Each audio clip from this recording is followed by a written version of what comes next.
balita na ika'y mawiwili. Mga nagbabagang kamao, mga buksi. So mga par, matapos nga po ang naging weigh-in sa pagitan ni Vincent Astrolabio at kalaban nito na si Junto Nakatani sa kanilang bakbakan bukas ng gabi para sa WBC title fight, kung saan mga idol, sa face-off lang ng dalawang fighter, makikita mo talaga mga idol kung paano angasan ng ating pambato si Nakatani. Tinuro talaga dito mga idol ang titulo ni Nakatani sa kanyang balikat. Nagpapahiwatig lang talaga ito mga idol na malaki talagang kumpiyansa ni Astro Boy na may iuwi nito sa Pinas ang WBC title ni Nakatani. At hindi na nga tayo nagulat sa mga bagay na to dahil kung matatandaan nyo mga idol sa naging media workout ni Astrolabio paglapag nito sa Japan na bukod sa magandang training camp para sa preparasyon nito sa laban kay Nakatani na talagang magbibigay sa kanya ng malaking kumpiyansa sa sarili. Mas lalo pa daw ito mga idol ginanahan nung binigyan ito ng napakagandang advice ng kanyang mentor at idol, walang iba kundi ang ating pambansang kamao Manny Pacquiao. Hindi naman sinabi ni Astro Boy mga idol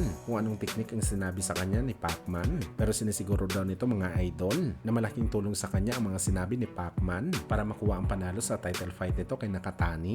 Makikita na lang daw natin mga idol sa laban bukas. Well, para sa atin mga idol, ang laban bukas nakadepende na lang sa magiging lakas ni Astro Boy. Sakaling pagpagin lang ni Nakatani ang mga solidong suntok nito, masasabi talaga natin mga idol na mahihirapan talaga siya manalo sa bakbakan kontra sa Hapon. Pero sakaling makaramdam si Junto Boy ng bigat sa pamatay na kamao ni Astrolabio, asahan natin mga idol ang pinakamalaking upset na mangyayari sa Japan. Kaya abangan natin bukas ang bakbakan na yan mga idol.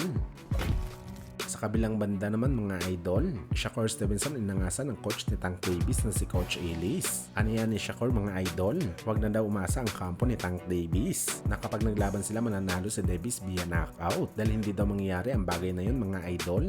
At salip gugulatin daw ng Team Shakur ang Team Davis kapag tinalo niya ito sa puntusan. Wala masasabi lang natin dito mga idol. Grabe talagang kumpiyansa ni Shakur na upset ang abutin sa kanya ni Tank Davis kapag naglaban sila. Pero hindi natin nakikita mga idol kung paano mananalo sa laban na to si Shakur. Sa totoo lang, iisang senaryo lang naman ang magaganap dito sa bakbakan. Walang iba kundi ang tumakbo si Shakur sa ibabaw ng lona at magpapahabol kay Tank Davis dahil siya mismo mga idol ang nagsabi na gagawin niya ang lahat sa laban para hindi makalanding ng solid na kamao si Tank Davis. So ang tanong dito mga idol, paano siya mananalo kay Tank Davis? Kung tatakbo lamang si Shakur sa lona, paano siya makakatama kay Tank Davis? Kung ang iniisip nito ayaw magpatama kay Davis Boy, kasi kung gusto ni Shakur makapuntos sa scorecards, dapat bumitaw ito ng suntok mga idol. Sa madaling salita, kailangan talaga magpasuntok ni Stevenson muna kay Tank Davis bago siya makalanding ng isa. At alam naman natin mga idol kung gaano kagaling na counter puncher itong si Davis Boy. At wag sabihin ni Shakur mga idol na sa buong 12 rounds na bakbakan nila